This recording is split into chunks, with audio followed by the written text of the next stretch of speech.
إن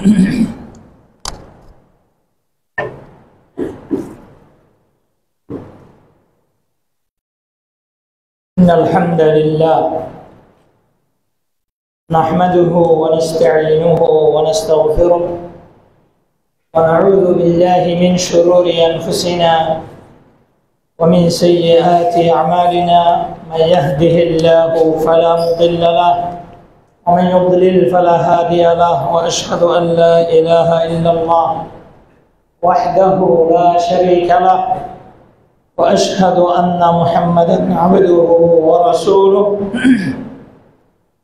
يا أيها الذين آمنوا اتقوا الله حق تقاته ولا تموتن إلا وأنتم مسلمون يا أيها الناس اتقوا ربكم الذي خلقكم من نفس واحدة وخلق منها زوجها وبث منهما رجالا كثيرا ونساء واتقوا الله الذي تساءلون به والأرحام إن الله كان عليكم رقيبا يا أيها الذين آمنوا اتقوا الله وقولوا قولا سديدا يصلح لكم أعمالكم ويغفر لكم ذنوبكم ومن يطع الله ورسوله فقد فاز فوزا عظيما أما بعد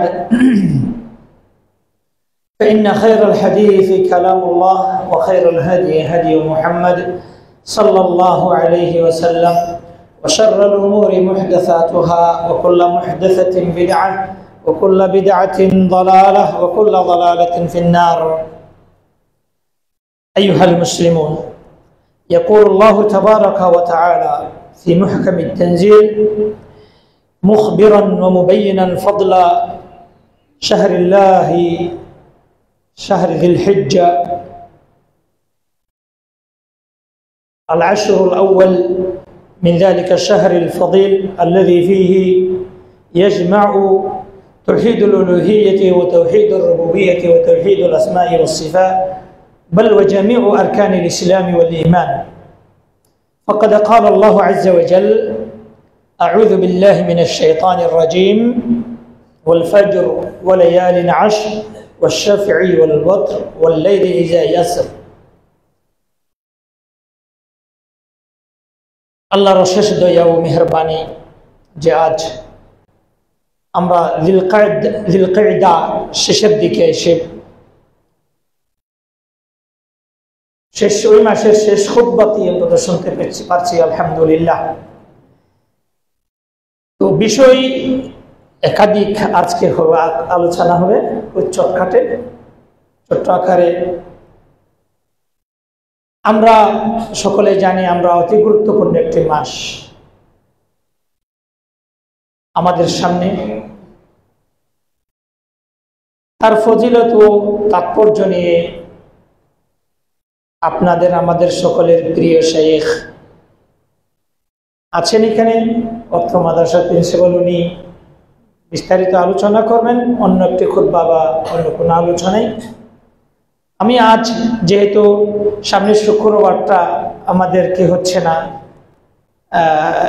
জিলহজ মাস প্রবেশ করবে বিদায় অগ্রিম একটু কথা বলে যাব। সেটি হলো ওই মাস যখন শুরু হয় আমাদের কিছু করণীয় থাকে। সেই করণীয়র প্রথম কাজ হলো আমাদের যারা কোরবানি করবেন উদহিয়া করবেন, তাদের চুল, মুছ, নখ, শরীর পরিষ্কার করা যেগুলি বিষয় আছে ওগুলি চন্দ্র ওঠার আগের দিন করে ফেলবে। যারা কোরবানি করবেন তারা চাঁদ ওঠার একদিন আগে এই পরিষ্কার পরিচ্ছন্নতার কাজটি শরীরের করে নেবে। এরপরে নখ কাটা যাবে না, মুছ কাটা যাবে না, অবাঞ্ছিত লোমগুলো কাটা যাবে না। যতদিন কোরবানি হয় ততদিন পর্যন্ত। সেজন্য সতর্কতামূলক এই সপ্তাহের শেষের দিকে এই পরিষ্কার পরিচ্ছন্নতার কাজটি করে নেবে। তারপরে যখন চাঁদ উঠবে সেখানে তাকবীর আম, তাকবীর বলা কতগুলো আছে, তাকবীর খাস, এই 10 দিন বেশি বেশি তাকবীর বলবে। আবার 9 তারিখ থেকে 13 তারিখ পর্যন্ত ফরজ নামাজের পরপর তাকবীর বলবে। এই তাকবীরটির বিষয়ে আমরা একটু সচেতন হব, কারণ তাকবীরটি অতি গুরুত্বপূর্ণ। আল্লাহর বড়ত্বতা, আল্লাহ যে মহান, সেটি আমরা তো সাধারণত গোপনে করি। ওই দিনগুলোতে তাকবীরগুলো বলে বলে উচ্চ কণ্ঠে, সরবে করবে, নীরবে না, সেই তাকবীরগুলি আল্লাহু আকবার, আল্লাহু আকবার, লা ইলাহা ইল্লাল্লাহ, আল্লাহু আকবার, আল্লাহু আকবার, লিল্লাহিল হামদ, যে যত বেশি পারে তাকবীরগুলো যে কোনো সময় করবে। 9 তারিখ থেকে 13 তারিখ পর্যন্ত ফরজ নামাজের পরপর ওই তাকবীরগুলো বলবে। এই জিনিসটি একটু দৃষ্টি আকর্ষণ করার জন্য খুতবাটি এভাবে শুরু করেছি। আরেকটি বিষয়, ফজর নামাজের পরে আমি একটু করে বলেছি, জুমার একটি বাস্তবতা রয়েছে। জুমা মানে 2 রাকাত নামাজ না। আমরা জুমা মনে করি 2 রাকাত নামাজ। জুমার আলাদা বৈশিষ্ট্য রয়েছে। জুমার আলাদা বৈশিষ্ট্যের মধ্যে অন্যতম বৈশিষ্ট্য, যার মাধ্যমে জুমা নষ্ট হয়ে যায়। এত কষ্ট করে কত আগে থেকে এসে বসে আছেন না, কি উদ্দেশ্যে? আমি বাস্তবে কোরবানি করব। বাস্তব কোরবানিটা কখন বোঝা যায়? এই দিন, জুমার দিন আসলে বোঝা যায়। আমরা তো সাধারণত কোরবানি করি সমাজে দেখার জন্য, তাই না? না করলে কত যে কে যে কত কথা বলবে মানুষেরা, সমাজে একটা কোরবানি করলো না, এত টাকা পয়সা আছে, হ্যাঁ, আমার ছেলেমেয়ে কি খাবে কোরবানিতে যদি কোরবানি না করে, কত উদ্দেশ্য আমাদের চলে আসে এই কোরবানটাকে ঘিরে। অথচ কোরবানি ইব্রাহিম আলাইহিস সালাতুসসালামকে আল্লাহ নির্দেশ দিয়েছিলেন ইসমাইলকে কি করবে? কোরবানি করবে। তিনি কি তার সন্তানের মাংস খাওয়ার জন্য কোরবানি করতেন? ভাববেন, কোরবানি মাংস খাওয়ার জন্য না, সমাজে নিজেকে বড় দেখাবার জন্য না, কারো কথার থেকে বাঁচবার জন্য না। কোরবানি এমন একটি ইবাদত, সেই দিন যে কোরবানিটি করা হয়, এর চেয়ে বড় কাজ আর হয় না, ইবাদত আর হয় না।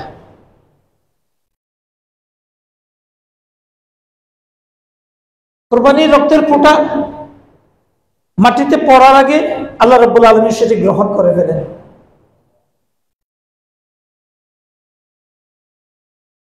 সেই কোরবানিটি আমরা লোক দেখানো করে ফেলি।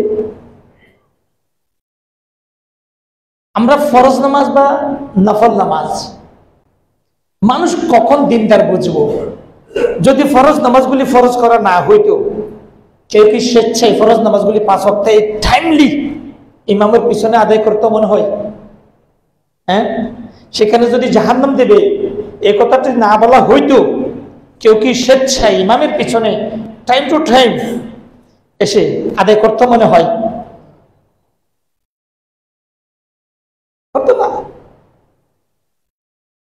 তখন বুঝতাম,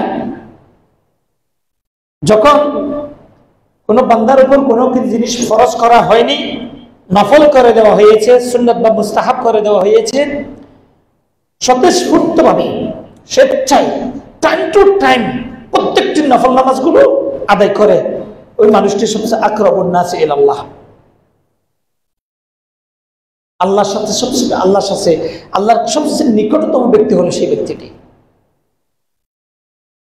যেমন আমরা অনেকে ইবাদত করি না, নফল বই বিদায়, সুন্নাহ রাতেবাগুলিও পড়ি না, ভিতর নামাজটাও গুরুত্ব সহকারে পড়ি না, ফজরের সুন্নাতটা গুরুত্ব সহকারে পড়ি না।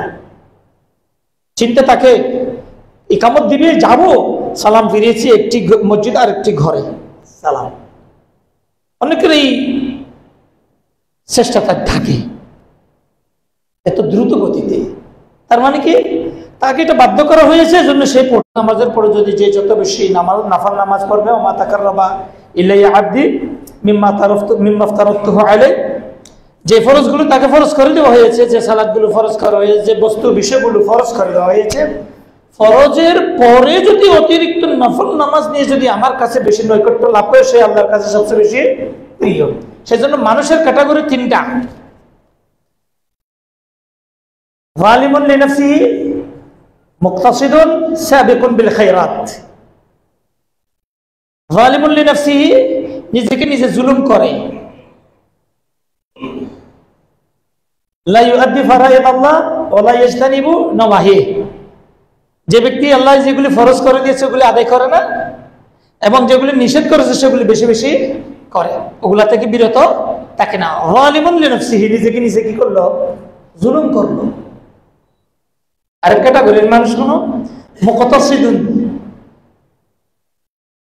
ইয়াফআলু মা আওজাবাল্লাহ ওয়া মা ফারাদাহুল্লাহু আলাইহি ওয়া ইয়াজতানিবু মা নাহাল্লাহু আনহু।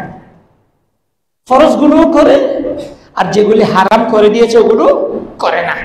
তাহলে জুলুম করে না নিজেকে নিজে, ফরজগুলো করেছে, নফল কোনো কাজ করে না, নফল কোনো কাজ করে না, সুন্নাত মুস্তাহাব কাজগুলি তেমন বেশি করে না। একে বলা হয়েছে দ্বিতীয় শ্রেণী, এর গুনাহ হবে না কারণ ফরজগুলো করে ফেলেছে।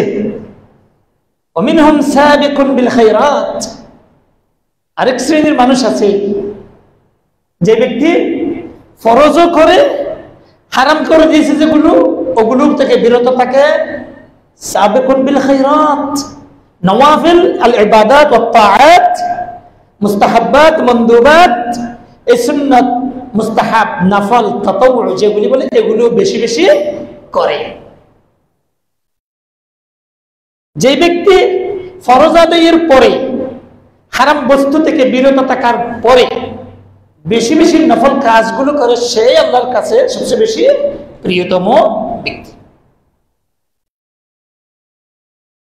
তো আমরা জুমা পড়তে আসছি, অনেকে আমরা জুমা পড়তে আসছি, জুমাটা না পড়লে কেমন দেখায়, অনেকের ভাবনা এমন হয়, সমাজে কি বলবে, এমনটা হয়।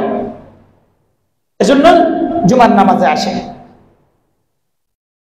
তিনি কিন্তু আগে আগে আসবে না, পরে পরে আসে। আমরা আলহামদুলিল্লাহ অনেক আগে আগে চলে এসেছি। সেখানে প্রকৃতপক্ষের যে কোরবানি, যেগুলি মানুষের রক্তও দেখে না, মাংসও দেখে না, টাকা খরচ হচ্ছে এগুলোও দেখে না, বাড়াবাড়ি অতিরঞ্জিত যে কোরবানিতে এগুলোও দেখা যায় না, কিন্তু গোপনে যে গুরুত্বপূর্ণ একটি কোরবানি হয়ে যাচ্ছে সেটি উপলব্ধি করতে পারে সেই ব্যক্তি। যে ব্যক্তি জুমার দিন যত আগে আসবে সে তত বেশি উপলব্ধি করতে পারবে, কারণ সে জানে যে ব্যক্তি সর্বপ্রথম আসবে মসজিদে জুমার দিন, সেই জন্য একটি উট কোরবানি করলো, ওকান্নাহু কাররাবা বুদনা। এরপরে যদি কেউ আসে, যারা আসবে দ্বিতীয় শ্রেণী জুমার দিনে, পরের ধাপে যারা আসবে তারা যেন একটি গরু কোরবানি করলো, সে সওয়াব পেল। টাকা খরচ হয়েছে, হয়নি? মানুষ কি দেখছে আমি কোরবানি করতেছি নাকি করতেছি না? দেখছে না। সেখানে অহংকার করার মতো কিছু নাই। কোরবানি নিয়ে, গরু নিয়ে, মাংস নিয়ে, মানুষকে দান করা, বন্টন করা মাংস, এগুলা নিয়ে কোনো কি নাই, কার্যক্রম নাই। কিন্তু গোপন, এই গোপনে অনুধাবন করে ওই ব্যক্তি দ্বিতীয় ধাপে মসজিদে আসলো, গরু কোরবানি করার সওয়াব পেল। তারপরে তৃতীয় ধাপে যারা আসবে, ফাকান্নাহু কাররাবা শাতান, সেই জন্য একটি ছাগল কি করলো?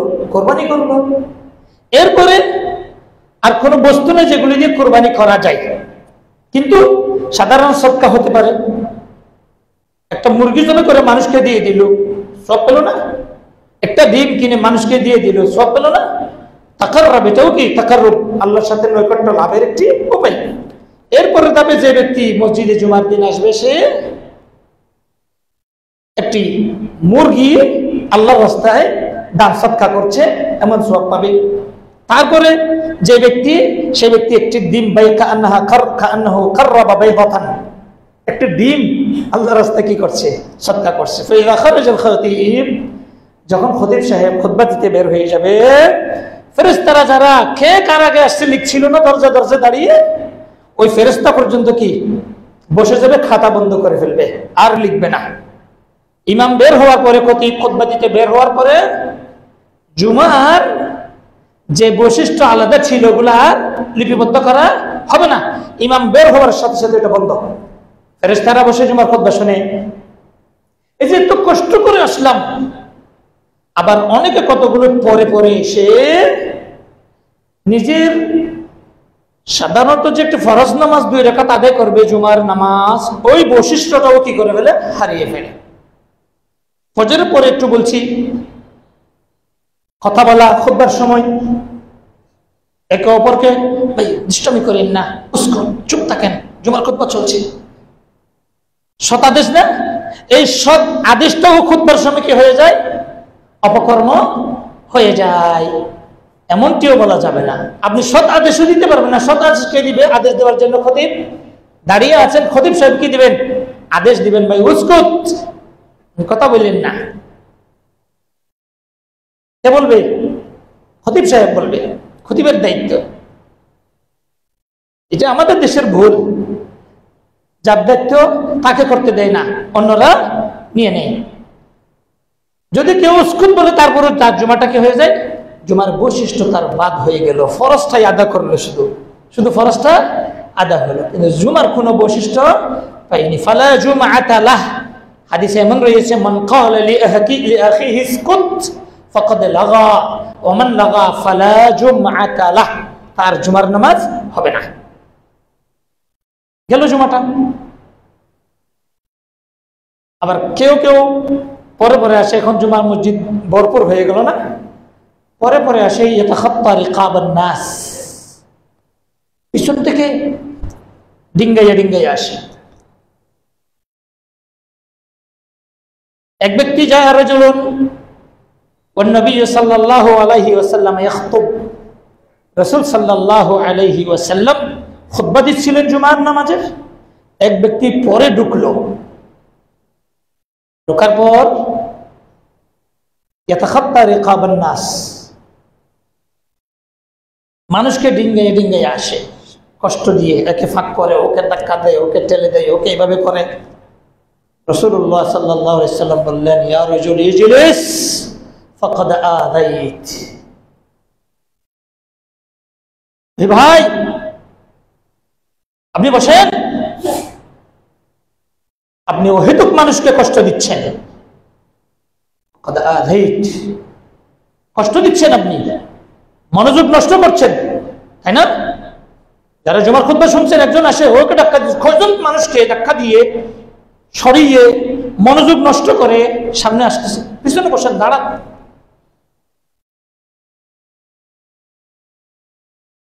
ওখানে বলা হচ্ছে উস্কুত, যে ব্যক্তি চুপ করো, জুমার খুতবা শোনো, বলছে, ভালো কাজ করছে না, ভালো কাজটাকে রাসূলুল্লাহ সাল্লাল্লাহু আলাইহি ওয়াসাল্লাম ওই মুহূর্তের জন্য এটাকে কি বলেছেন, অবৈধ বলেছেন, নাজায়েজ। এটি আপনি বলতে পারবেন না। সেই জায়গায় যদি মানুষকে ধাক্কা দিয়ে আগে আসা হয়,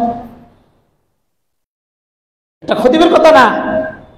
খতিবের খতিব যিনি, মুআল্লিমুল খুতাবা, খতিবদের যিনি শিক্ষক, রাসূলদের যিনি শ্রেষ্ঠ, সাইয়্যিদুল মুরসালিন, নবীদের সর্দার, তিনি খুতবা দিচ্ছিলেন। এক সাহাবী ঢুকছেন, সাহাবীকে বলছেন, আমি আপনাকে বলছি এখন, তিনি কাকে বলছিলেন? আশরাফুন নাস আশরাফুস সাহাবা, সর্বোত্তম ব্যক্তি, সর্বোত্তম সঙ্গীদেরকে বলছেন, ভাই আপনি বসেন, কেন কষ্ট দিচ্ছেন আপনি? সাল্লাল্লাহু আলাইহি ওয়াসাল্লাম কষ্ট নিয়েছেন মনে, কারণ ওখানে দুজনের দৃষ্টি নষ্ট হয়ে যায়, খতিব সাহেবের দৃষ্টিও নষ্ট হয়ে যায়, যারা শুনছেন শ্রোতা তাদেরও, বিশেষ করে যাকে সরিয়ে দিচ্ছেন, ঠেলে দিচ্ছেন, যার খাম পার হয়ে যাচ্ছেন, ডিঙ্গে যাচ্ছেন, যাকে, তার আরো বেশি কষ্ট হচ্ছে। এই জন্য রাসূলুল্লাহ সাল্লাল্লাহু আলাইহি ওয়াসাল্লাম শব্দ বললেন, ইজলিস ফাকাদ আযাইত, বসো, তুমি অনেক কষ্ট দিয়েছো, এই কাজটা করা যাবে না। উস্কুত বলার কারণে যদি, ভাই কথা বলিও না, ডিস্টার্ব করিও না বলার কারণে যদি জুমার নামাজ নষ্ট হয়ে যায়, তাহলে বাজু ডিঙ্গাই আসে। ওখানে তো আযাইত, কষ্ট দিয়েছো বলে নাই, কিন্তু এখানে কষ্ট দিয়েছো, বসে যাও। কোনটা বেশি কঠিন? পরেরটা বেশি ভয়ানক? ওটার কারণে কি জুমা থাকবে? থাকবে না।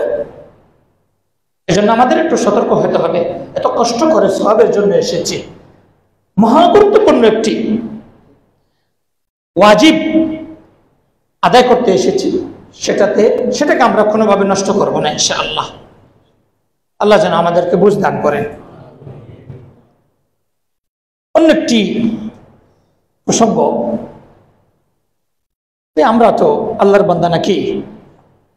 আল্লাহর বান্দাই তো। আল্লাহর বান্দার আশা কি? এই যে দুনিয়াতে আমরা আসি, আমাদের আশা কি? আশাটা হলো ইহকালটাকে কোরবানি করে দিয়ে পরকালটাকে অর্জন করব। পরকালের অর্জন তো দুইটা, তাই না? পরকালের অর্জন দুইটা, একটি হলো জান্নাত আর একটি হলো জাহান্নাম। তো মুমিনেরা জান্নাতি কামনা করে, আর কাফেরেরা একটাও কামনা করে না। তারা তার জান্নাতে কিছু বুঝে না, জান্নাতকে তারা অস্বীকার করে। সেই আশাটা পূরণের অনেক উপায় আছে। সেই উপায়ের এক উপায় হলো আজকে আমরা জুমাতে আসছি, একটি উপায়, ওদিকে আমি যাচ্ছি না। কিয়ামতের ভয়াবহতা, কিয়ামতের হিসাব নিকাশ, এর ব্যাপারে আপনারা অনেক শুনেছেন, আমরা সকলে শুনি। জাস্ট আমরা ছাত্ররা, খতিবেরা, ইমামেরা একটু মনে করিয়ে দিই। এমন না এই বিষয়গুলো আপনারা জানেন না, তেমনটা না। হয়তো বিস্তারিত জানেন না এমন হতে পারে, অথবা শুনেছিলেন হয়তো মন নেই, ভুলে গিয়েছে, এমনও হতে পারে। এর মাধ্যমে আমরা দিনটা পালন করছি। আলেমরাও এরকম, আমরা অনেক সময় অনেক কিছু পড়ে ফেলে আবার ভুলে যাই, পুনরায় পড়ে জুমার খুতবা দিতে হয়। এমন না যে আমার পক্ষে আমি বানিয়ে বলছি, সব আমার নলেজে আছে, সব আমার ব্রেন আছে, খতিবের ব্রেন আছে, এমন না। তো আপনারা আমার ভাই, আমি আপনাদের ভাই, ভাই তো ভাইকে অনেক কিছু স্মরণ করিয়ে দিবে। এবং আল্লাহ রাব্বুল আলামিন বলেন, ওয়াযাক্কির ফাইন্নায যিকরা তানফাউল মুমিনিন, তুমি মানুষকে স্মরণ করিয়ে দাও, আপনি মানুষকে স্মরণ করিয়ে দিন। ফাইন্নায যিকরা তানফাউল মুমিনিন, এই স্মরণ করিয়ে দেওয়াটি অন্যজনকে, মুমিনকে কি করবে? উপকার করবে। কিয়ামতের ভয়াবহতা যেমন ভয়াবহতা, তেমন আল্লাহ রাব্বুল আলামিন বান্দাদেরকে সুসংবাদে দান করেন। প্রতিটি কোরআনের আয়াত আপনি যখন পড়বেন, অথবা প্রতিটি বিষয়, প্রায় সূরাতে যখন আপনি পড়বেন, যেখানে জাহান্নামের কথা বলা হয়েছে, সেখানে পরবর্তীতে আল্লাহ রাব্বুল আলামিন জান্নাতের কথা উল্লেখ করেছেন। যেখানে কষ্টের কথা বলেছেন, সেখানে সহজের কথাটাও উল্লেখ করে দিয়েছেন। সবচেয়ে কঠিন আমরা যেটাকে মনে করি এবং কায়দা হিসেবে, একটা উসুল হিসেবে আমরা ধরে নিতে পারি, আল্লাহ সূরাতুল আসরের মধ্যে কি বলে এটাকে, সূরাতুল শারহ, আলাম নাশরাহ লাকা সাদরাক, সূরাতুল ইনশিরাহ অথবা সূরাতুল শারহ বলে, সেখানে শেষে ফাইন্না মাআল উসরি ইউসরান, ইন্না মাআল উসরি ইউসরা, কঠোরতার সাথে সহজ অবশ্যই কোমলতা আছে, যত কঠিন তত সহজ। সে কঠিনের মাঝে, কঠোরতার মাঝে একটি সুসংবাদ আপনাদেরকে শোনাবো। সেই হাদিসটি আজকে খুব ছোট, বেশি লম্বা না, কিন্তু তার ব্যাখ্যাটি অনেক লম্বা। আমরা তো সকলে মনে করি আমরা যতটুকু করছি সকলে এই আমল দিয়ে আমরা জান্নাতে চলে যাব। এমন কাজ করছি আমরা, যে কাজের বিনিময়ে আমরা অবশ্যই কিভাবে জান্নাত পাবো, এমনটা মনে করে থাকি না? এমন কি বলবেন, হিন্দু, বৌদ্ধ, খ্রিস্টানেরাও তারা স্বর্গ এবং নরক, দুজক এবং বেহেশত তারাও আশা করে থাকে।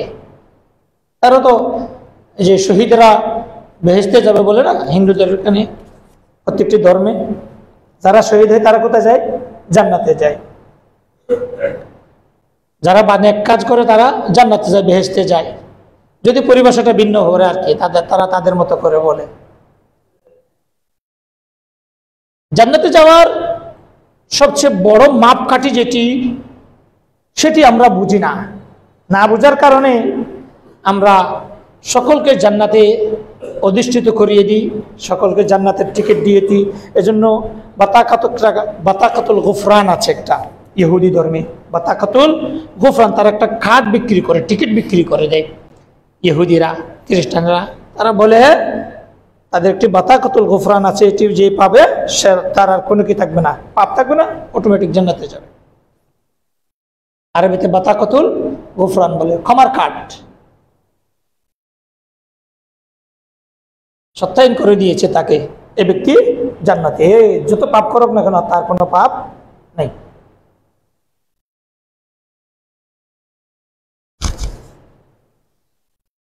এই যুগে এমন কোন মুসলমান আছে আমরা যাদেরকে চিনি যে লা ইলাহা ইল্লাল্লাহ মুহাম্মাদুর রাসূলুল্লাহ এই কথাটি বলে না? আছে? নাই তো? কবর পূজারীকে জিজ্ঞেস করেন, আশহাদু আল্লা ইলাহা ইল্লাল্লাহ ওয়া আশহাদু আন্না মুহাম্মাদান রাসূলুল্লাহ, সে বলে না? বলে। হিন্দু সে এখন, গত কালের কথা বলি, মাগরিবের সময় এক হিন্দু দোকানে আমি গেছি অজান্তে, আমি ছিলাম, আমার সাথে আমার ভাই ছিল, হিন্দু, পরে বুঝলাম হিন্দু। কালিমা পড়তে পড়তে যত শপথ আছে সব করছে একটা পণ্য বিক্রি করার জন্য আমাকে। যখন পরিচয় নিলাম বুঝতে পারছি ও হিন্দু এবং আমাদের কক্সবাজারের এই ব্যক্তি। লা ইলাহা ইল্লাল্লাহ শব্দ এটি মুখ থেকে উচ্চারণ করলে আমরা বলে থাকি যে ব্যক্তি কালিমা মুখ থেকে উচ্চারণ করবে সেই ব্যক্তি জান্নাতে প্রবেশ করবে, বলি নাকি বলি না? বলি। এখানে যেই ব্যক্তি বলেছি, যে ব্যক্তির মধ্যে হিন্দু আছে নাকি নাই? আছে, ইহুদি খ্রিস্টান আছে, সবাই আছে। লা ইলাহা ইল্লাল্লাহ, মান ক্বালা লা ইলাহা ইল্লাল্লাহ দাখালাল জান্নাহ। এই হিন্দু তো গতকাল যে লা ইলাহা ইল্লাল্লাহ বললো, মৃত্যুর খাট আছে না, মানে মুর্দা নিয়ে যায় যে, ওটা ধরে পর্যন্ত শপথ করতেছে, বিশ্বাস দিচ্ছে আমাকে, সে প্রতারণা করতেছে না।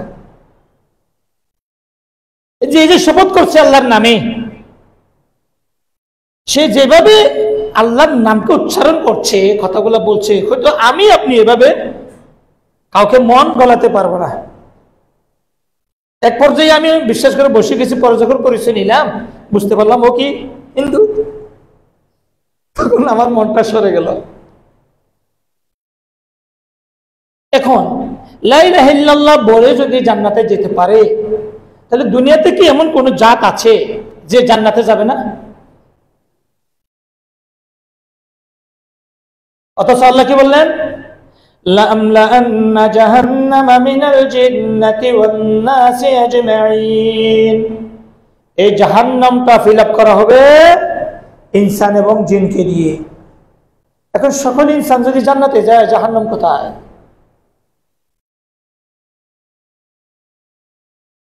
জাহান্নাম কার জন্য? এই হাদিস অনুযায়ী যদি কবর পূজারীরাও বলে যে ব্যক্তি লা ইলাহা ইল্লাল্লাহ বলবে দাখালাল জান্নাহ, জান্নাতে প্রবেশ করবে। ভান্ডারীরাও বলে, এক ওয়াক্ত নামাজ পড়ে না, রোজাও রাখে না, গাঞ্জাতে ডুবালো, মাদকাসক্ত, তারা পর্যন্ত বলে লা ইলাহা ইল্লাল্লাহ বলছি তো। আল্লাহ রাসূল তো বলেই দিয়েছেন লা ইলাহা ইল্লাল্লাহ যে ব্যক্তি বলবে সে ব্যক্তি জান্নাতে যাবে।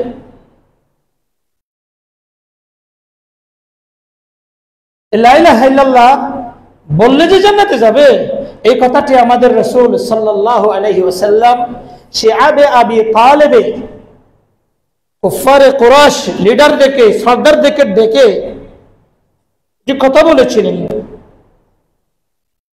অনেক কথা বলেছেন। তোমরা কি, আমি যদি তোমাদেরকে এই সংবাদগুলি শোনাই, তোমরা কি আকুনতুম মুসাদ্দিকিয়া, তোমরা কি আমাকে বিশ্বাস করবে? হ্যাঁ, মা জাররাবনা ফিকা কাযিবা, অবশ্যই বিশ্বাস করব, কেন করব না? তুমি তো কোনোদিন বলো নাই, প্রতারণা কোনোদিন করো নাই, তোমাকে বিশ্বাস না করলে আর কাকে করি? শেষে রাসূলুল্লাহ সাল্লাল্লাহু আলাইহি ওয়াসাল্লাম বললেন কি, কুলু লা ইলাহা ইল্লাল্লাহু তুফলিহুন, বলতে বলেছেন। রাসূলুল্লাহ সাল্লাল্লাহু আলাইহি ওয়াসাল্লাম কি বললেন?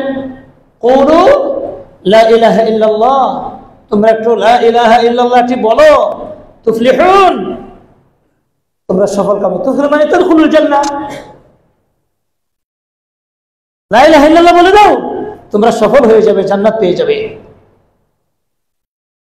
এই বলে যে জান্নাত পাবে, বললে যে জান্নাত পাবে, রাসূলুল্লাহ সাল্লাল্লাহু আলাইহি ওয়াসাল্লাম নিশ্চয়তা দিয়েছেন। তারপরও আবু লাহাবেরা বলছিল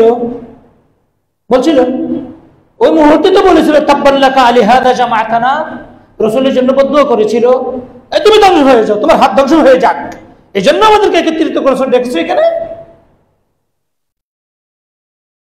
দেখেন কিন্তু আবু তালেব, আবু লাহাব কাফের মুশরিক, আদুউল্লাহ ওয়া আদুউ রাসূলি, আল্লাহর শত্রু, রাসূলের শত্রু, যত ধরনের যন্ত্রণা, জ্বালা, নির্যাতন সবগুলো করছে এই আবু লাহাব।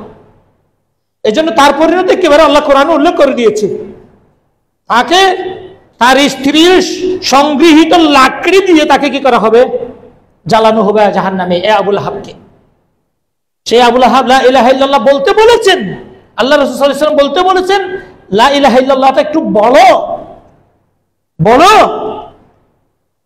আবু লাহাব বললেন নাই কেন?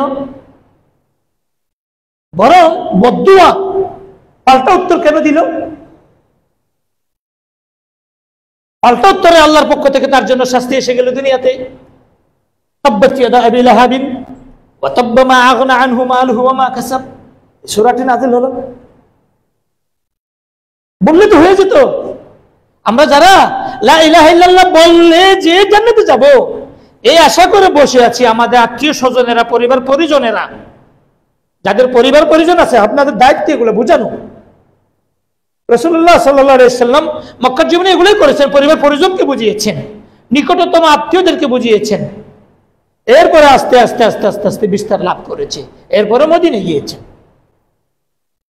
আমাদের দায়িত্ব, লা ইলাহা ইল্লাল্লাহ বললে মুসলমান হয় না, লা ইলাহা ইল্লাল্লাহ বললে জান্নাতে যাওয়া যায় না।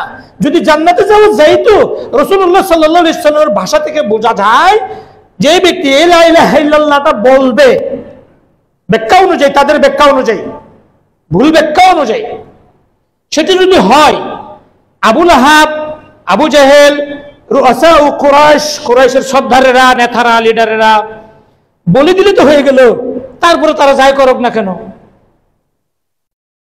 বলে না কেন? এটি বলতে বলেনি, লা ইলাহা ইল্লাল্লাহ বলো বলেনি। সেই লা ইলাহা ইল্লাল্লাহ এমন একটি কালিমা, পৃথিবীতে আপনার যত আমল আছে সব কিছু যদি ফি কিফাতিন, এক হাতে দেন, দাড়ি পাল্লার এক পাশে দেন, ওয়া কালিমাতু লা ইলাহা ইল্লাল্লাহ, ছোট্ট একটি বাক্য, এটি যদি অন্য একটি পাল্লাতে দেন, তাকুলাত কিফাতু লা ইলাহা ইল্লাল্লাহ। দুনিয়াতে যত নেক আমল আছে সব কিছু এই কালিমার সামনে একেবারে হালকা। লা ইলাহা ইল্লাল্লাহ এটির কি নাই তুলনা, সমতুল্য আর কোন বাক্য নাই। তাই আল্লাহ রাব্বুল আলামিন যুগে যুগে যুগে অসংখ্য নবী পাঠিয়েছেন শুধুমাত্র লা ইলাহা ইল্লাল্লাহ এই শব্দটি ব্যাখ্যা করার জন্য, এই শব্দটি বাক্য বাস্তবায়ন করার জন্য। সেজন্য কিয়ামতের দিবস এমন একজন ব্যক্তি আসবে, এক ক্যাটাগরির ব্যক্তি, যে ক্যাটাগরির ব্যক্তি তাকে তার আমলের যত আমল আছে সব লিপিবদ্ধ করা 70টি কি দিবে, সিজিল দিবে, ফাইল দিবে, তাকে 70টি ফাইল দেবে। ফাইল দেওয়ার পর তাকে বলা হবে দেখো এই ফাইলগুলো। সে বলবে আল্লাহ এতগুলো ফাইল কি আছে এখানে? সেই পরে দেখবে, বুঝতে পারবে এখানে তার কোনো কি নাই, আমল নাই। হাদিসটা যে আমরা ভুল ব্যাখ্যা দিয়ে এটা বোঝাবার জন্য এই কথাটা বলছি। তার কোনো ভালো আমল নাই, কুল্লুহা মালিআতুন বিসসাইয়্যাত, সব গুনাহ আর গুনাহ, গুনাহ আর গুনাহ। এই 70টি সিজিলের মধ্যে কিছুই নাই, গুনাহ এবং গুনাহ।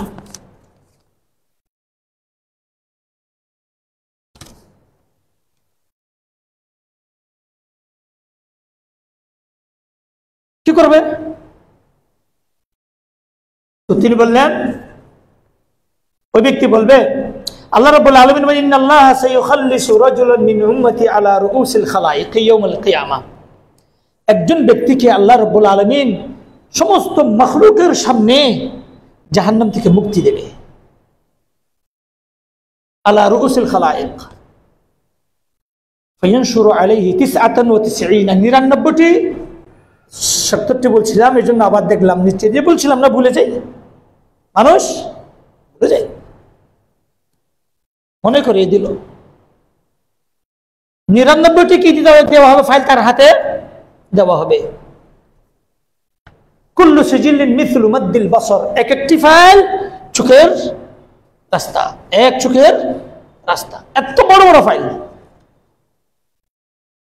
থুম্মা ইয়াকুলু আতুনকিরু মিন হাযা শাইআ, এই যে তোমাকে ফাইলগুলো দেওয়া হলো, এই ফাইলগুলো তো তুমি দেখেছো, পড়েছো, ও বুঝে ফেলবে, সব পড়ে ফেলবে। তখন কেউ গিয়ে পড়ে দিতে হবে না, ওই দিন নিজের গুলা নিজে অটোমেটিকলি আরবি বলবে সবাই। আতুনকিরু মিন হাযা শাইআ, তুমি কি এই ফাইলের একটি পৃষ্ঠা, একটি বিষয় কি অস্বীকার করতে পারবে? দেখছো তো, তুমি ফাইলগুলি পেয়েছো তো?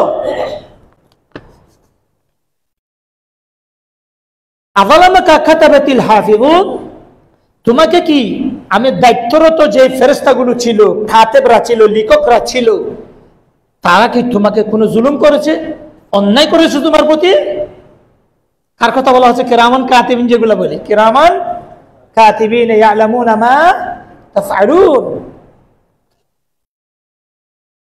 এই যে লেখক, তোমাদের আমল লেখার জন্য দায়িত্বরত যে ফেরেশতাগুলি ছিল, তারা কি তোমাকে কোনো অন্যায় করেছে তোমার প্রতি? ফায়াকুলু লা ইয়া রাব, বারি তাআলা, না, ওরা তো আমাকে কোনো জুলুম করেনি, যেগুলো আছে এখানে একটিও স্বীকার করার মতো কিছু নেই, আমার তো কিছুই নেই, আমার কিছুই নাই, গুনাহ আর গুনাহ, গুনাহ আর গুনাহ। ফায়াকুলু আফালাকা উযরুন, তুমি যে কোনো ভালো কাজ করতে পারো নাই, তুমি কি কোনো উযর দেখাইতে পারবে? ফায়াকুলু আফালাকা উযর ফায়াকুল লা ইয়া রাব, না, আমার কোনো উযরও দেখাতে, কোনো কারণও দর্শাতে আমি পারবো না, আসলে কিছু নাই, আসলে কিছু নাই। ফায়াকুল বালা ইন্না লাকা ইনদানা হাসানাতান, ওই ব্যক্তি আল্লাহর কাছে স্বীকার করবে, আল্লাহ, আমার এমন কোনো কারণ নাই যেগুলি আমি দেখিয়ে আপনার কাছে আমি কোনো কিছু গ্রহণ করার ক্ষমা চাইতে পারবো, এমন কোনো বিষয় আমার নাই, যেগুলি এখানে আছে এগুলি সব সত্য। আল্লাহ রহমান রহিম, আরহামুর রাহিমিন, আল্লাহি লাল্লাহু আরহামু বিআবদিহি মিন হাযা বিওয়ালাদিহি মিন হাযিহি বিওয়ালাদিহা, সহিহ হাদিসে রয়েছে। মা বাবা সন্তানকে যে আদর করে, দয়া মায়া করে, লাল্লাহু আরহামু, আল্লাহ তার মা বাবার চাইতে বেশি দয়ালু তার সন্তানের প্রতি। মা বাবা সন্তানকে যত দয়া করে, তার চেয়ে আল্লাহ তার বান্দাকে বেশি দয়া মায়া করে, রহম করে। আল্লাহ রাব্বুল আলামিন এমন অবস্থায় তার কিছুই নাই, গুনাহ আর গুনাহ, 99টি সিজিল ফাইলে গুনাহ আর গুনাহ, সেই ব্যক্তি উযরও দেখাতে পারছে না। তখন আল্লাহ বলে, বাড়ি তাহলে আমার তো কিছু নাই দেখাবার জন্য, আপনাকে ক্ষমা চাইবার জন্য কোনো পন্থা উপায় আমি আর দেখছি না। আল্লাহ রাব্বুল আলামিন বলে, কি বলো তুমি, তুমি কি বলো?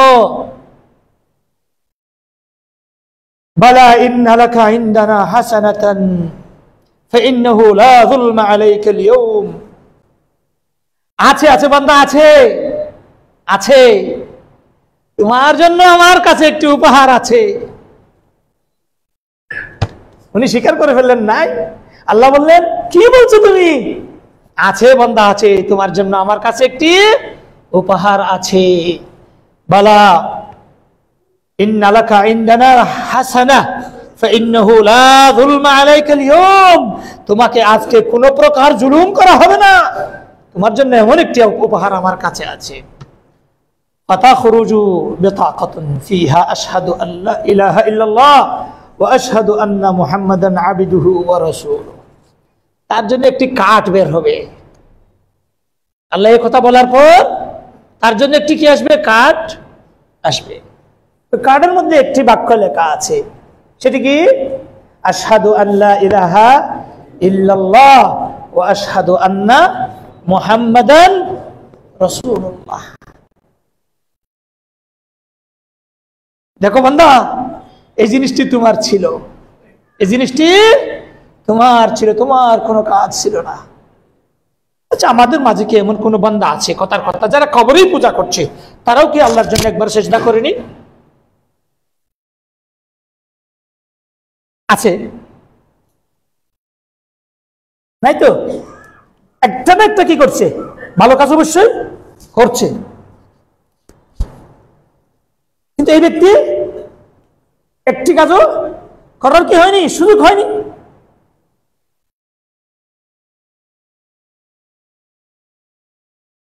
আল্লাহ রাব্বুল আলামিন একটা কোন নেকি না থাকা সত্ত্বেও তাকে বলছেন, তোমার জন্য আছে আমার কাছে একটি উপহার। সেই উপহারটি কি? আশহাদু আল্লা ইলাহা ইল্লাল্লাহ ওয়া আশহাদু আন্না মুহাম্মাদান রাসূলুল্লাহ। ওই ব্যক্তি বলেছিল তার জীবনে, এবং শেষে তার কি ছিল? শেষ কালিমা ছিল। এটি তার শেষ কালিমা ছিল। একটি আমি খুতবায় বলছিলাম, মনে আছে? এমন সাহাবী আছে, লাম ইয়াসজুদ লিল্লাহি সাজদাতান ওয়া দাখালাল জান্নাহ। আল্লাহর জন্য একটি সিজদা করার সুযোগ পাইনি, তারপরে তিনি জান্নাতে গিয়েছেন। কেমন করে? ইসলাম গ্রহণ করেছেন নামাজ ফরজ হওয়ার আগে। এই নামাজ ফরজ হওয়ার পরে আগে ইসলাম গ্রহণ করেছেন, তার উপর নামাজ ফরজ হওয়ার কি? ইসলাম গ্রহণ করেছে এমন সময়ে যে সময়ে সে কি করেনি? নামাজ পড়তে, তার নামাজ পড়া ফরজ হয় নি, সময় বের হয়ে গেছে।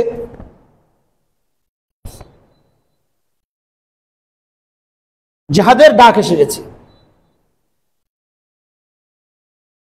সকালবেলা কি করলো? কোন ব্যক্তি ইসলাম গ্রহণ করে ফজরের পরে ইসলামকে বুঝছে, ডাক দিয়েছি জিহাদে অংশগ্রহণ করলেন। জোহরের আগে চলে গেল সকালবেলা, জিহাদ তো তখন সে সময় হইতো। যাওয়ার পরে উনি কি করতে পারেনি? জোহর সময় আসার আগেই ওই জিহাদের মধ্যে শাহাদাত বরণ করেছে, নামাজ পড়তে পারেনি।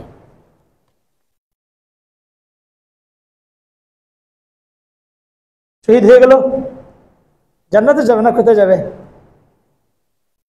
জান্নাতে তো যাবেন, তার তো কোনো পাপ নাই। এখন যখন আশহাদু আল্লা ইলাহা ইল্লাল্লাহ ওয়া আশহাদু আন্না মুহাম্মাদার রাসূলুল্লাহ মাহাল্লাহু জামিআ খাতায়াহ, আত-তাওবাতু তাজুব্বু মা ক্বাবলাহা।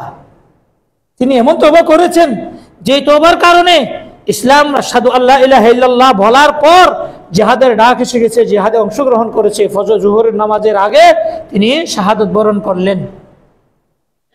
কোনো পাপ হয়েছে? এই জিনিসটা হলো ক্বালা লা ইলাহা ইল্লাল্লাহ।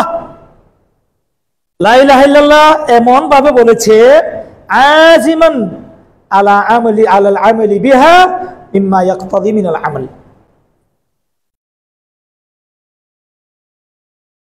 আশহাদু আল্লা ইলাহা ইল্লাল্লাহ বলেছেন।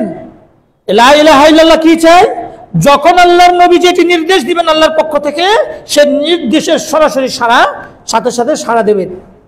এটাকে বলা হয় আশহাদু আল্লা ইলাহা ইল্লাল্লাহ বলা। ইনি বলেছেন আশহাদু আল্লা ইলাহা ইল্লাল্লাহ, জিহাদের ডাক এসেছে, জিহাদ করতে চলে গিয়েছেন। নামাজ ফরজ হওয়ার আগে তার উপর তিনি শাহাদাত বরণ করেছেন।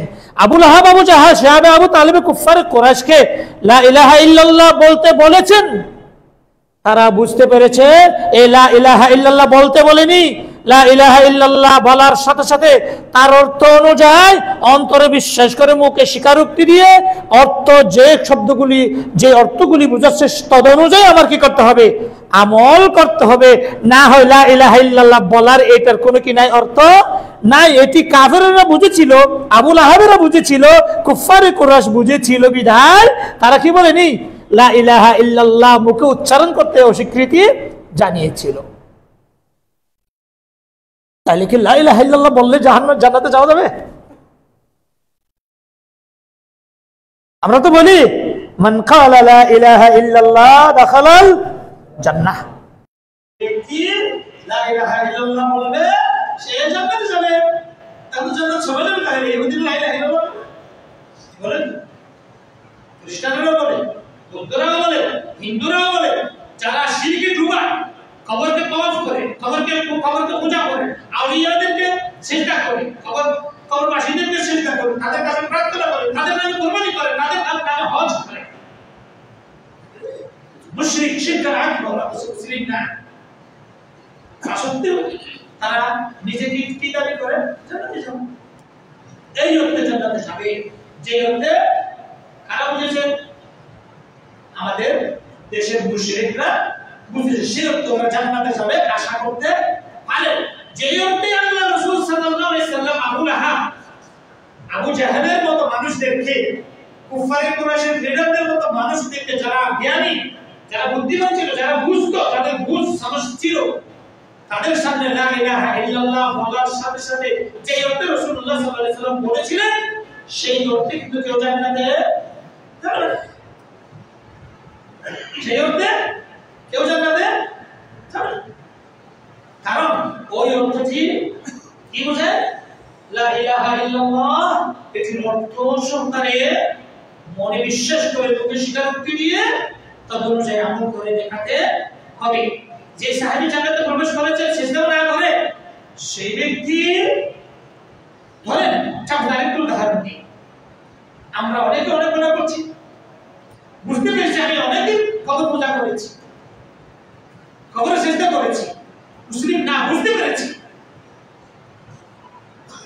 ফজরের পরে এসে সে তওবা করলো, আশহাদু আন লা ইলাহা ইল্লাল্লাহ ওয়া আশহাদু আন্না মুহাম্মাদান রাসূলুল্লাহ। তিনি কি বলেছেন? আল্লাহ, আপনি ছাড়া আমি সাক্ষ্য দিচ্ছি, আপনি ছাড়া আমি আর কারো ইবাদত করব না, আপনি ইবাদতের যোগ্য, এবং ওই ইবাদতগুলো মুহাম্মদ সাল্লাল্লাহু আলাইহি ওয়াসাল্লামের আনিত পদ্ধতি অনুযায়ী মুহাম্মদকে শেষ নবী হিসেবে মেনে আমি আমল করব। এই অর্থটি বলে কেউ জোহরের আগে মৃত্যুবরণ করেছে।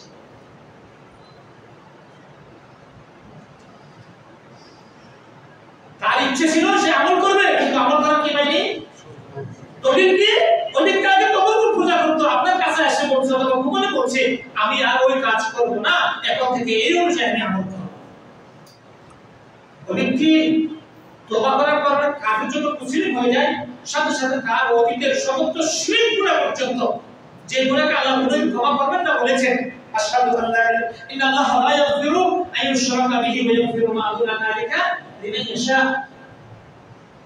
সে শিরক গুনাহ আল্লাহ রাব্বুল আলামিন কোনদিন ক্ষমা করবেন না, তেমন গুনাহ পর্যন্ত নতুন করে আশহাদু আল্লা ইলাহা ইল্লাল্লাহ অর্থ জেনে তার কর্মকথা বুঝে ওই অনুযায়ী আমল করার উদ্দেশ্যে যদি কেউ আবার তওবা করে এই কলিমাটি পাঠ করে এবং সেই ব্যক্তি যদি এসে অন্য গুনাহ না করে মারা যায়, সেই ব্যক্তি মান ক্বালা লা ইলাহা ইল্লাল্লাহ দাখালাল জান্নাহ। যে ব্যক্তি এই লা ইলাহা ইল্লাল্লাহ পাঠ করবে এবং এই লা ইলাহা ইল্লাল্লাহকে বিশ্বাস করে মৃত্যুবরণ করেছে, সেই ব্যক্তি দাখালাল জান্নাহ, সেই ব্যক্তি জান্নাতে প্রবেশ করবে। তো রব্বুল আলামিন তাকে বলল, আজ তোমাকে কোনো জুলুম করা হবে না। সেখানে লা ইলাহা ইল্লাল্লাহ থেকে কথা ইয়াকুল উহদুর ওয়াজানাক, হাজির করো, ওজন দাও, ও সিজিল্লা 99টি ভাই ওগুলো এবং এই ঘাটগুলো কি দাও, ওজন দাও। আল্লাহ যখন তাকে এই কথাটি বলবে কিয়ামতের দিন, সে বলবে ইয়া রব মা হাদিহি বারাকাতু মা হাদিহি সিজিল্লা। এই ছোট্ট ঘাট, ছোটের রাজ্য সেই পরিমাণ এক একটি ফাইল, এরকম 99টি ফাইলের সাথে কি ওজন দেব গাড়ি টাকা, কি ওজন দেব? কল্পনা করা যায় একটি ঘাট 99টি ফাইল এক ছোট রাজ্য পরিমাণ সমান, সেই ফাইলগুলো 99টি একটি ছোট্ট ঘাট, ওজন তো এক পাশে এটি আরেক পাশে ওটি, কি কল্পনা করা যায়? না, সেই অকল্পনীয় বিষয়।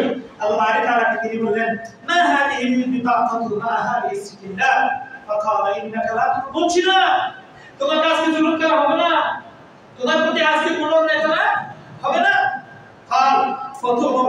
আল-ইমদাদু ফি কিফাতিন ওয়াল বাতাকাতু ফি কাফা। এক পাশে ওই ফাইলগুলো রাখা হবে, আর এক পাশে এই কার্ডটি রাখা হবে। ফাতাশাতিস সিজিল্লা ওয়া ফুকুলাতিল বাতাকাতু ফালা ইয়াবকু মা ইসমিল্লাহি শাই। সেই 90টি ফাইলের সামনে বিপরীতে এই একটি কালিমা লেখা একটি কার্ড এত ভারী হয়ে গিয়েছে, ওই 90টি ফাইল উপর উঠে গেছে। আল্লাহর কালিমার সাথে, আল্লাহর নামের সাথে কোনো কিছু কি হয় না, তুলনা। সেটা এমন ভারী ঠিক কালিমা, যে কালিমার জন্য আল্লাহ রাব্বুল আলামিন বললেন, ওমা খালাকাতুল জিন্না ওয়াল ইনসা ইল্লা লিয়াবুদুন। আমি ইনসান এবং জিনকে শুধুমাত্র আমার ইবাদতের লক্ষ্যে সৃষ্টি করেছি। প্রশ্ন থাকতে পারে না, আল্লাহ আমাদেরকে কেন সৃষ্টি করলেন? আল্লাহ কি কোনো কিছুর অভাব ছিল? কোনো কিছুর অভাব নেই। আল্লাহ যখন যা ইচ্ছে তা করবেন, এবং আল্লাহ ইচ্ছে হয়েছে বান্দাকে বানাবো, এই বান্দা আমার কি করবে? ইবাদত করবে। এবং সেই উদ্দেশ্যে আল্লাহ রাব্বুল আলামিন যুগে যুগে অসংখ্য আম্বিয়া কিরাম প্রেরণ করেছেন। কয় হাজার নবী, কয় লক্ষ নবী আমরা জানি না, অসংখ্য নবী আল্লাহ রাব্বুল আলামিন প্রেরণ করেছেন। সেই নবীদের প্রেরণের উদ্দেশ্যে, নবী প্রেরণের উদ্দেশ্য ছিল, মিশনের উদ্দেশ্য ছিল, উদ্দেশ্য একটি, সেটা হলো ইখরাজুল ইবাদি মিন ইবাদাতিল ইবাদি ইলা ইবাদাতি রাব্বিল ইবাদ। বান্দাকে বান্দা পূজা থেকে বের করে আল্লাহর ইবাদতের দিকে নিয়ে আসা। সেই লক্ষ্যে আম্বিয়া কিরাম কি করেছেন? ওয়ালাকাদ বাআসনা ফি কুল্লি উম্মাতিন রাসূলা আন ই'বুদুল্লাহা ওয়াজতানিবু আত-তাগুত। এই হাদিসটির ব্যাখ্যা বিশ্লেষণে নিয়ে অনেক কথা রয়েছে। যদি লা ইলাহা ইল্লাল্লাহ বলে যদি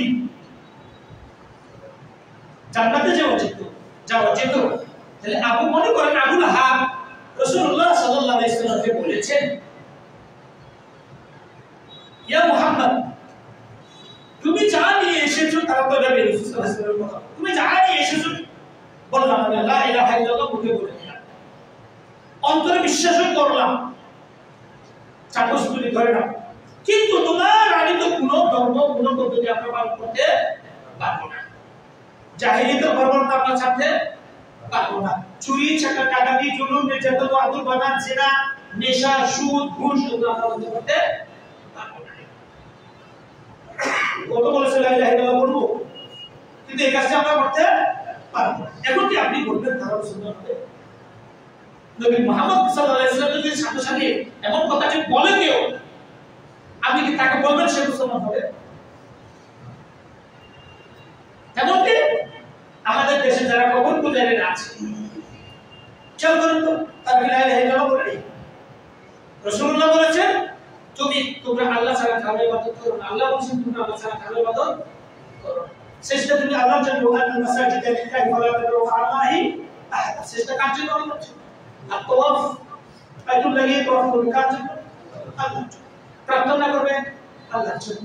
কবরে গিয়ে মাদারের কাছে, বাবার কাছে যদি কেউ বলে বাবা এ হচ্ছে না, এ হচ্ছে, আপনি সমাধান করবেন।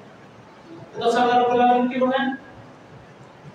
উদউনি আস্তাজিব লাকুম ইন্নাল লাযীনা ইস্তাকবিরুনা আন ইবাদাতি সায়াদখুলুনা জাহান্নামা দাখিরিন। উদউনি, তোমরা আমাকে ডাকো, আস্তাজিব লাকুম, আমি তোমাদের সাড়া দেব।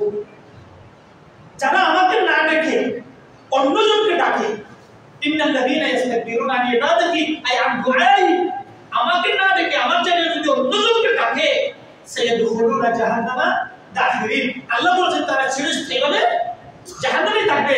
এবার এখানে বলা হচ্ছে লা ইলাহা মান ক্বালা লা ইলাহা ইল্লাল্লাহ দাখালাল জান্নাহ। কিভাবে বুঝাবেন? লা ইলাহা ইল্লাল্লাহ রাসূল তো বলতে বলেছিলেন আবু লাহাবকে, লা ইলাহা ইল্লাল্লাহ বলে কাজ না করে যদি জান্নাতে যাওয়া যেত, তাহলে আবু লাহাবের কোনো আপত্তি ছিল না তো লা ইলাহা ইল্লাল্লাহ বলতে, কুফারে কোরাইশের কোনো আপত্তি ছিল না তো লা ইলাহা ইল্লাল্লাহ বলতে। তাদের আপত্তি ছিল একটি, লা ইলাহা ইল্লাল্লাহ মুখে উচ্চারণ করতে বলা হয়নি, লা ইলাহা ইল্লাল্লাহ যেই অর্থ বহন করে সেই অর্থকে কাজে পরিণত করে দেখাতে বলা হচ্ছে। যদি লা ইলাহা ইল্লাল্লাহ অর্থে যে অর্থ বহন করছে সেই অর্থ অনুযায়ী আমল না করে জান্নাতে যাওয়া যেত, তাহলে আবু লাহাবরা এই বাক্যটি অবশ্যই পাঠ করে দিত, পাঠ করতে দেয়নি। এই সেটি আল্লাহ রাব্বুল সেই কথা আল্লাহ রাব্বুল আলামিন কোরআনে বিভিন্ন জায়গায় বলেছেন, ফা'লাম আন্নাহু লা ইলাহা ইল্লাল্লাহ। এটার অর্থ জানতে হবে সর্বপ্রথম। অর্থ না জেনে যদি লা ইলাহা ইল্লাল্লাহ বলে, তাহলে লা ইলাহা ইল্লাল্লাহর কোনো অর্থ আছে? জানে না বিদায় হিন্দুরা লা ইলাহা ইল্লাল্লাহ পাঠ করে শপথ করে মুসলমানকে বিভিন্ন কাজে করে, তাই না? আমাদেরও লিখ বলে, আমাদের এদিকে জানে না চট্টগ্রামে আছে কিনা, হিন্দুরা বলে কাবা লা ইলাহা ইল্লাল্লাহ মুহাম্মদুর রাসূলুল্লাহ বলে বলছি, আমি এই কাজটি করি। কি বলবেন? মুসলমান বলে জানা যাবে না, এবং দৃঢ় বিশ্বাস নিয়ে বলছে, কিন্তু শপথ দিচ্ছে মানে কি সেই দৃঢ় বিশ্বাসী সেই অপরাধটি, এই অপকর্মটি সে করেনি বা করেছে, সে কি দৃঢ়ভাবে বলছে? দৃঢ়ভাবে বলছে। দৃঢ়ভাবে বলার সত্ত্বেও সে কি জানাতে বলবেন আপনি? সেই জানাতে আপনি বলবেন কেন? এই অর্থটি লা ইলাহা ইল্লাল্লাহকে কেউ পাঠ করার জন্য নয়। সেজন্য অনেকে বলে লা ইলাহা ইল্লাল্লাহ, লা ইলাহা ইল্লাল্লাহ এই জিকিরের কোনো ফজিলত এভাবে নাই। কেউ দেখে না। আল্লাহ বলেছেন আফদালুল যিকরি লা ইলাহা ইল্লাল্লাহ, সবচেয়ে উত্তম জিকির হলো কি লা ইলাহা ইল্লাল্লাহ। এটি বলার জন্য না, যদি বলার জন্য হতো কোরআন তাহলে তিলাওয়াত করলে হয়ে যেত, কোরআন না করলে কোরআন অনুযায়ী আমল না করলেও চলবে। আল্লাহ কোরআনে বলেছেন ইন্না নাহনু নাযালনা যিকরা ওয়া ইন্না লাহু লাহাফিজুন। আমি কোরআন জিকির নাযিল করেছি, অর্থাৎ কোরআন নাযিল করেছি। কোরআনকে আল্লাহ জিকির বলেছেন। এই জিকির অনুযায়ী কি? জিকিরের অর্থ তাফসীর অনুযায়ী হলো কোরআন, গোটা জীবন বিধান কি কোরআনের শরীয়তের বিধান, হুকুম আহকাম এগুলো। এখন যদি বলেন কেউ জিকির লা ইলাহা ইল্লাল্লাহ বলা জিকিরের কথা বলেছে, তো কোরআনকে তো জিকির করবেন, তাহলে কোরআনে তো হারামের কথা বলা হয়েছে, হারাম কাজ করা যাবে না, তাহলে আপনি হারাম কাজ করবেন না, হবে না, তাহলে জিকির করছেন, জিকির করেন, কোরআন তেলাওয়াত করেন। আল্লাহ বলেন ওয়া'বুদুল্লাহ ওয়া লা তুশরিকু বিহি শাইআ, আল্লাহকে ইবাদত করুন, ওয়া লা তাকতুলু আনফুসাকুম। কত রকমের আল্লাহ রাব্বুল আলামিন আদেশ নির্দেশ নিষেধ দিয়েছেন ওখানে। এই যদি অর্থগুলো যদি ব্যাখ্যা অনুযায়ী অর্থ অনুযায়ী যদি আমল না করা হইতো, তাহলে কোরআন পড়ে তো মানুষ কি জান্নাতে চলে যেত। যিনি আল্লাহ রাব্বুল আলামিন বলেন ফা'লাম আন্নাহু লা ইলাহা ইল্লাল্লাহ, তুমি জেনে রাখো আল্লাহ ছাড়া কোনো মাবুদ নেই। লা ইলাহা ইল্লাল্লাহ তাহলে অর্থ আগে জানতে হবে। যখন অর্থ জানবেন, আপনি বলছেন আমার বাবা ছাড়া আমার আর কোনো বাবা নেই, তাহলে কি আপনি অন্যজনকে বাবা ডাকবেন? হ্যাঁ, সেটা আপনার হইলো বাবা আছে, তোমার আরো বাবা আছে, তোমার বাবা আছে আরো বাবা আছে, তাহলে বাবা ডাকা যেত। আপনি বলছেন তোমার বাবা এটি ছাড়া আর কোনো তোমার বাবা নাই, সেটা তো আপনি অন্যজনকে বাবা ডাকেন, অনুমতি দিবেন তো। বাবা ডাকলে তো বুঝতে হবে আমার মায়ের সাথে তার মিল হয়েছে, অমুক হয়েছে, সব হয়েছে। এই অপমানটাকে আপনার মায়ের গাড়ি তুলে দেবেন, আপনি কেউ দেবেন? ওটাও খারাপ। আপনি অর্থ বুঝেছেন বাবা কি, তাহলে বাবা তাকেই ডাকতে হবে। বাবা বলে বাবার সামনে তার কাছেই যেতে হবে। এখন যদি আপনি লা ইলাহা ইল্লাল্লাহর অর্থ বুঝেন, আল্লাহকে ইবাদত করতে হবে, আল্লাহ ছাড়া কাউকে ইবাদত করা যাবে না, তাহলে আল্লাহ ছাড়া কাউকে ইবাদত হবে? এটার অর্থ হলো মান ক্বালা লা ইলাহা ইল্লাল্লাহ দাখালা জান্নাহ। সেই অর্থে আল্লাহ রাব্বুল আলামিন এক ক্যাটাগরির ব্যক্তিকে, এই হাদিস দ্বারা কি বুঝাইছে? এক ক্যাটাগরির ব্যক্তিকে আল্লাহ রাব্বুল আলামিন এই অবস্থাতে তাকে জান্নাত প্রদান করবেন। সেই ব্যক্তি যার শেষ কলিমাটি তওবা ছিল, কি ছিল? যার শেষ বাক্যটি কি ছিল? তওবা ছিল। আল্লাহ অনেক অপরাধ অতীতে করে ফেলেছি, আজকে আমি সাক্ষ্য দিচ্ছি আল্লাহ আজ থেকে ওই অপরাধ আমি আর করব না, আপনি ছাড়া খানা ইবাদত করব না, আপনার ইবাদত করব, এই বিশ্বাস নিয়ে বুকে বলে আর ইচ্ছা ছিল যে পরে আর সে শিরক করবে না, অপকর্ম করবে না, এমন ইচ্ছে যে ব্যক্তি এই কালিমা পাঠ করে শেষ নিঃশ্বাস ত্যাগ করতে পারলো, তার জন্য এই হাদিসটি করা হয়েছে, বলা হয়েছে। কারণ একাধিক হাদিস, একাধিক কোরআনের আয়াত ওইটি সমস্ত করে না হয় আবু তালেবকে রব্বুল রাসূলুল্লাহ সাল্লাল্লাহু আলাইহি ওয়াসাল্লাম আশহাদু আন লা ইলাহা কুলু লা ইলাহা ইল্লাল্লাহ তুফলিহুন এই বাক্যটি বলার অর্থ তাদের মানতে কোনো ছিল না, আপত্তি ছিল।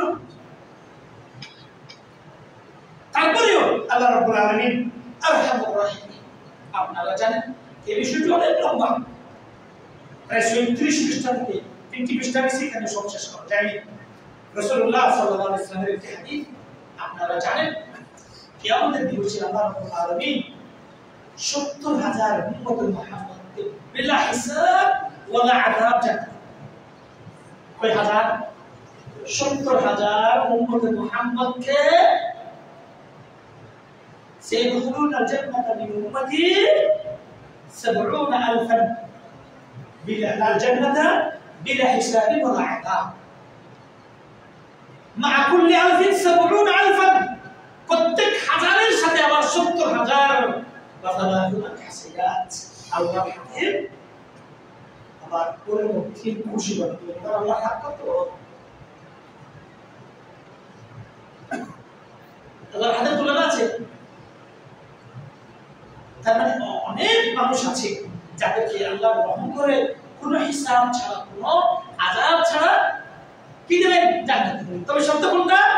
আশহাদু আন লা ইলাহা ইল্লাল্লাহ ওয়া আশহাদু আন্না মুহাম্মাদান রাসূলুল্লাহ অর্থ সহকারে উচ্চারণ করে, অর্থ জেনে বুঝে উচ্চারণ করে, মনে বিশ্বাস করে, কাজে পরিণত করে দেখার প্রত্যয় নিয়ে, আশা নিয়ে যদি এই কালিমাটি তার জীবনে বাস্তবায়ন করে থাকে এবং শেষ কালিমাটি যদি আশহাদু আল্লা ইলাহা ইল্লাল্লাহ ওয়া আশহাদু আন্না মুহাম্মাদান রাসূলুল্লাহ, তাহলে আল্লাহ রাব্বুল আলামিন তাকে বিলা হিসাব এবং বিলা আযাব। কিন্তু সেখানে কিছু রাসূলুল্লাহ সাল্লাল্লাহু আলাইহি ওয়াসাল্লাম শর্ত দিয়েছেন, এই বিষয়ে ইনশাআল্লাহ অনেক যদি আল্লাহ সুযোগ দান করেন আমি আলোচনা করব। আল্লাহ যেন সে পর্যন্ত আমরা সকলকে হায়াত তাইয়্যিবা দান করেন, আল্লাহ যেন আমাদেরকে শিরক মুক্ত জীবন যাপন করার তৌফিক দান করেন, আল্লাহ যেন আমরা সকলকে নিরাপদে থেকে এই দুনিয়াতে কবরের আযাব থেকে মুক্ত হওয়ার মতো পন্থা অবলম্বন করে জীবন যাপন করার তৌফিক দান করেন। আকুলু কওলি হাযা ওয়া আস্তাগফিরুল্লাহ লি ওয়া লাকুম ওয়া লিসাইরিল মুসলিমিন ফাস্তাগফিরুহু ইন্নাহু হুয়াল গফুরুর রাহিম।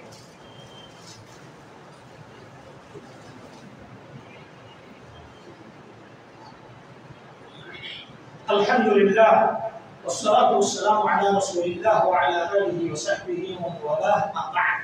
صلوا على خير البرية سيد الأولين والآخرين أفضل الخلق أجمعين،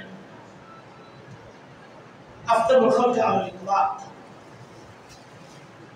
فقد أمر الله تبارك وتعالى بذلك فقال: إن الله وملائكته يصلون على النبي يا أيها الذين آمنوا صلوا عليه وسلموا تسليما. وقال رسول الله صلى الله عليه وسلم: صلى عليه صلاة واحدة صلى الله عليه بها عشرا فصلوا وسلموا رحمكم الله. وقول اللهم صل على محمد وعلى آل محمد كما صليت على إبراهيم وعلى آل إبراهيم إنك حميد مجيد. وبارك على محمد وعلى آل محمد كما باركت على إبراهيم وعلى آل إبراهيم إنك حميد مجيد.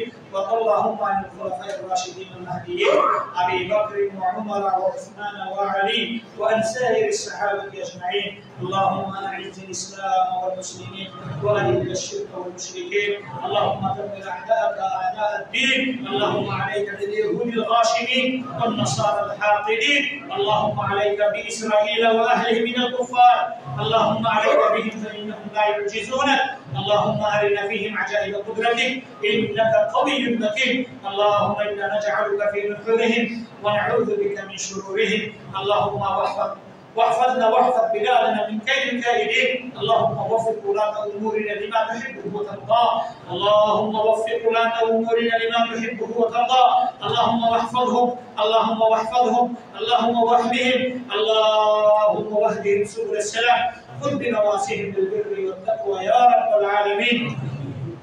اللهم اغفر لنا ولوالدينا، اللهم اغفر لنا ولوالدينا ولجميع المؤمنين والمؤمنات والمسلمين والمسلمات الأحياء منهم والأموات برحمتك يا مجيب الدعوات. اللهم اغفر لنا، اللهم اغفر لنا ما قدمنا وما أخرنا وما أعلنا وما أسررنا وما هو أنت أعلم به منا. أنت المقدم وأنت المؤخر، لا إله إلا أنت. اللهم إنا نسألك الهدى والتقى والعفاف والغنى والنجاة من النار والفوز بالجنة، وأن تغفر لنا وترحمنا. ربنا آتنا في الدنيا حسنة وفي الآخرة حسنة وقنا عذاب النار আমাদের মুখলিসুর রহমান ভাই মৃত্যুবরণ করে কয়েকদিন আগে ওনার পরিবার মাগফিরাত কামনা করেছেন, দোয়া কামনা করেছেন। সকলে ওনার জন্য দোয়া করবেন, সকল মৃত মুসলিম ভাইদের জন্য দোয়া করবেন।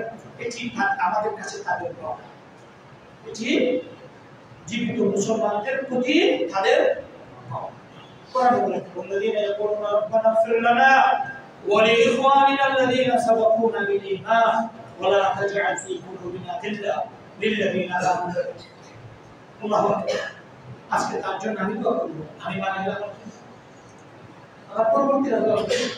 সেজন্য মৃত্যু ব্যক্তি ওনার জন্য দোয়া করলে আবার পরবর্তী হবে না, তার জন্য দোয়া করলে আবার নেকি কমবে, বড় বাড়বে। এজন্য মৃত্যু ব্যক্তিদের জন্য দোয়া করবেন, অসুস্থ ব্যক্তিদের জন্য দোয়া করবেন, আল্লাহ যেন তাদের সুস্থতা দান করেন। জীবিত যারা আছে তাদের জন্য দোয়া করবেন, আল্লাহ যেন তারা সকলকে হায়াতে তাইয়্যিবা দান করেন। আল্লাহুম্মা ইগফির লিনা ওয়াকানা মাওতাল মুসলিমিন اللهم اغفر لموتانا وموتى المسلمين اللهم واشف مرضانا ومرضى المسلمين اللهم اعجلهم بالشفاء اللهم اغفر لموتانا ووسع لهم في قبورهم اللهم اجعل قبورهم روضات من رياض الجنه ربنا آتنا في الدنيا حسنة وفي الآخرة حسنة وقنا عذاب النار سبحان ربك رب العزة عما يصفون وسلام على المرسلين والحمد لله رب العالمين.